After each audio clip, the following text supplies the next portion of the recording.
Madame, Monsieur, bonjour et bienvenue à Vitamine B. J'aimerais commencer cette émission avec une citation de Gilbert Kate Chesterton qui a écrit « Nous faisons nos amis, nous faisons nos ennemis, mais Dieu fait notre voisin ». J'ai le plaisir pour en discuter d'accueillir Madame Béatrice Hubert-Mayagal. Bonjour. Bonjour Raphaël. Alors, que pensez-vous de cette citation Nous faisons nos amis, nous faisons nos ennemis, mais c'est Dieu qui fait notre voisin. Alors, par rapport l'expérience que j'ai vécue de nouveau de ce que je vis dans ma vie, je pense que moi, je dirige les relations et puis les événements de ma vie. Moi, je peux diriger certains. Et puis, moi, j'ai des amis ou bien moi, je peux me faire des ennemis aussi. Mais si je laisse ma vie, en tout cas, entre les mains de Dieu, lui, il peut aussi m'amener les personnes ou l'environnement dont j'ai besoin. Est-ce que vous auriez une histoire à raconter à propos de voisins? Si vous dites ça comme ça en souriant, c'est je vais déménager la semaine prochaine et par hasard, il y a une autre personne qui va déménager aussi à côté de chez nous. Donc on va déménager à peu près en même temps. Et cette personne aura le même nom que le nom de ma mère. Donc, plein de découvertes avec cette personne, je Ouais, pense. on va voir, ouais. Parce que surtout que c'est un nom qui est très très peu répandu. Un nom de famille très peu répandu. Donc peut-être de la famille qui vient habiter à côté de chez vous alors que vous ne le saviez pas. Ouais, on verra. Vous avez aussi un texte que vous aimez, que vous avez pris pour illustrer cette émission, qui se trouve dans Ésaïe 40 au verset 29, et je vais le lire. Dieu donne de la force à celui qui est fatigué, et il multiplie les ressources de celui qui est à bout. Alors c'est vrai que c'est un beau texte d'encouragement. Alors peut-être qu'en période de déménagement, justement, vous avez besoin de ressources particulières. Est-ce que Dieu vous a donné ces ressources? Oui, de nouveau, je pense que Dieu, il a à nouveau répondu extrêmement fort, je trouve, à ma situation personnelle et puis à notre situation de famille. Mais comment ça marche pour vous? Vous priez et puis hop, Non, Dieu répond? je prie, oui, mais c'est pas hop, il répond, non. Si je prends cet exemple de déménagement, c'est quelque chose qui, maintenant, avec le temps, je vois que ça a commencé, il a commencé à agir sur ma vie pour que ça se passe de telle façon. Aujourd'hui, il y a déjà 1 an qu'il a commencé à agir dans ma vie. Et quand ça a commencé, je n'étais pas contente du tout.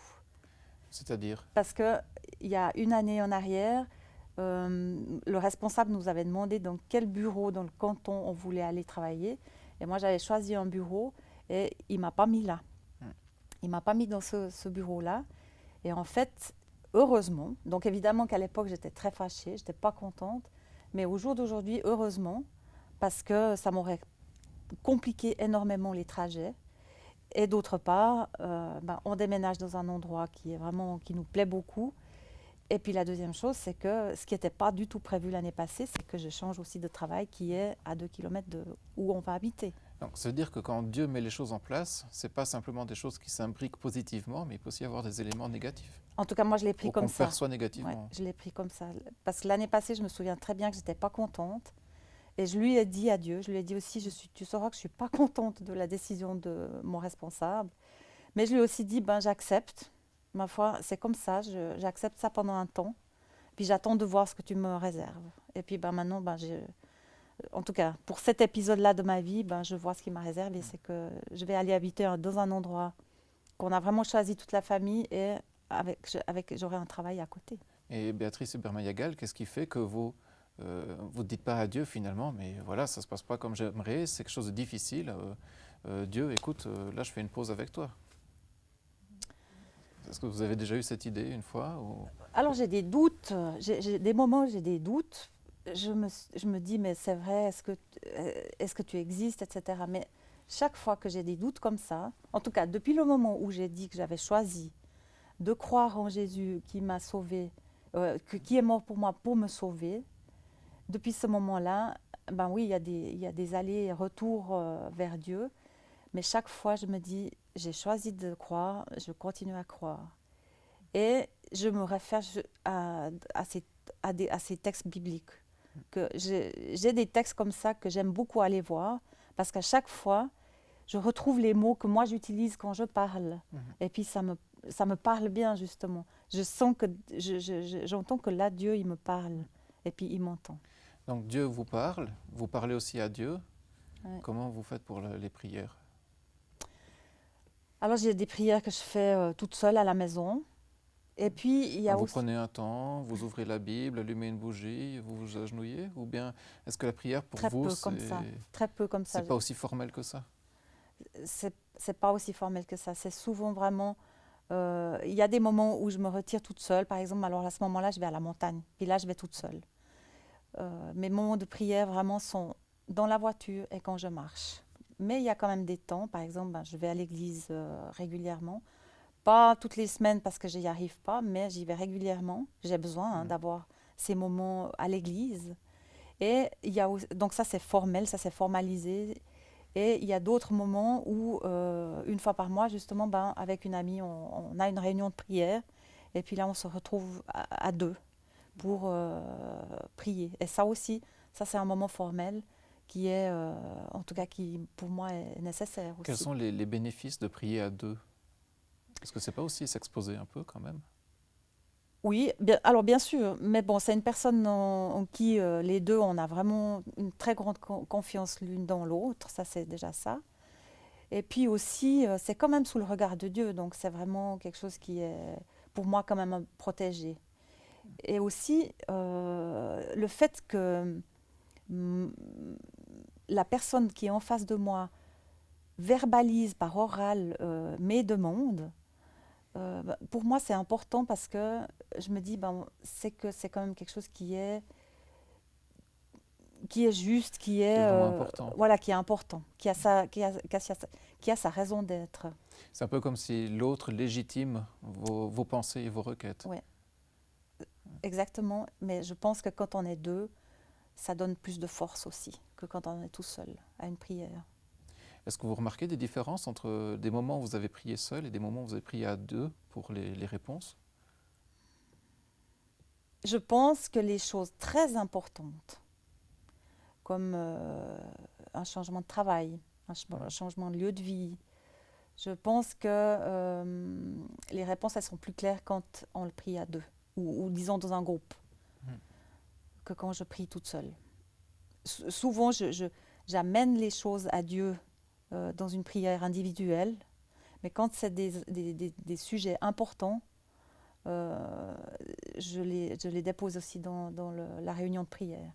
Et je pense que ça donne plus de force. Et là, vous voyez que Dieu répond aussi de manière beaucoup plus claire. En tout cas, pour vous, vous distinguez beaucoup mieux la volonté de Dieu. Oui. Ça, pour moi, ça m'aide vraiment à avoir les idées plus claires. Vous avez aussi la conviction que malgré vos imperfections et vos faiblesses, que Dieu est un Dieu qui prend soin de vous. Comment est-ce que vous êtes arrivé à cette conclusion? Parce que si je reprends les épisodes de dépression que j'ai vécu, les 2 épisodes dont j'ai parlé l'autre fois, j'ai toujours été étonnée que j'ai toujours eu des gens autour de moi qui justement ont pris soin de moi. Ils étaient bienveillants, ils étaient humains, ils croyaient ce que je disais. En quelque sorte, un peu des voisins que Dieu avait mis là, pour reprendre la Exactement. citation du Ouais. début. Et puis des amis aussi, du soutien des amis. Ou même, j'ai eu, j'ai eu des interventions de personnes qui étaient moins amies, mais qui me surprenaient. Un jour, j'ai eu la maman d'un camarade d'école, enfin d'un ami de mon fils, qui est venue à la maison, qui m'a apporté un repas. Parce que parce qu'elle savait que que j'étais en arrêt maladie pour une dépression. J'étais extrêmement touchée. Puis ça, par exemple, pour moi, c'est vraiment la main de Dieu. Je ne vois pas... voilà, C'est vrai des que choses comme ça. c'est pas forcément normal dans notre société que quelqu'un débarque avec un repas en disant voilà, Ouais, j'ai appris que vous n'allez pas bien et je vous apporte le repas. exactement. Est-ce que vous auriez encore d'autres expériences à raconter? Comment Dieu s'est occupé de vous? Alors, là, dernièrement aussi, le médecin, par exemple, qui me soigne, il est extrêmement humain. Il croit que quand je lui dis que je me sens mal, il le croit vraiment à 100%. Et l'autre chose, c'est que quand j'ai eu besoin d'un autre spécialiste, il était là aussi tout de suite. un spécialiste qui me connaissait. Hein. Mais souvent, chez les médecins spécialistes, il faut plusieurs mois d'attente. Hein. Et là, il était là tout de suite. Donc des choses, l'agenda, les bonnes personnes au bon moment, tout Ouais. ça sont pour vous des signes que Dieu est présent. Ouais. Alors pour moi, l'organisation des circonstances, eh ben, pour moi, c'est vraiment l'organisation de Dieu. À quelqu'un qui vous dirait, oui, mais c'est bien, ça c'est votre expérience, moi je n'arrive pas à voir Dieu dans ma vie, qu'est-ce que vous pourrez lui dire? C'est toujours la question, hein, ça. Moi, je lui dirais, mais il faut le mettre à l'épreuve, comme on dit. Hein. On dit, C'est-à-dire? ça veut dire que, moi, je lui dirais, tu t'arrêtes et tu dis à Dieu, si tu existes, tu me montres. Voilà. Et après, il peut soit avoir cette demande-là comme ça un peu générale, ou bien faire une demande très précise sur un sujet qui tient à cœur à cette personne. Donc Dieu regarde vraiment à ce qui est important pour nous. Il va nous répondre. Alors ça c'est intéressant par rapport à la prière. Donc les réponses que vous avez aux prières, ce n'est pas des réponses à des prières, à des choses qui sont peut-être banales ou secondaires, mais vraiment des choses qui vous tiennent à cœur et qui sont importantes. Moi, de nouveau, de mon expérience, je dirais que j'ai fait des prières de toutes sortes. Des choses qui me tiennent à cœur au niveau familial ou lieu de vie ou comme ça, plus existentielles, mais aussi pour des choses tout à fait banales, matérielles. Exemple. Bon, en tout cas, la maison. Souvent, voilà, la maison, pour moi, c'était la maison qu'on a trouvée. Je lui ai remis ça dans les mains. Et puis, je sais que la maison qu'on a trouvée, elle est vraiment...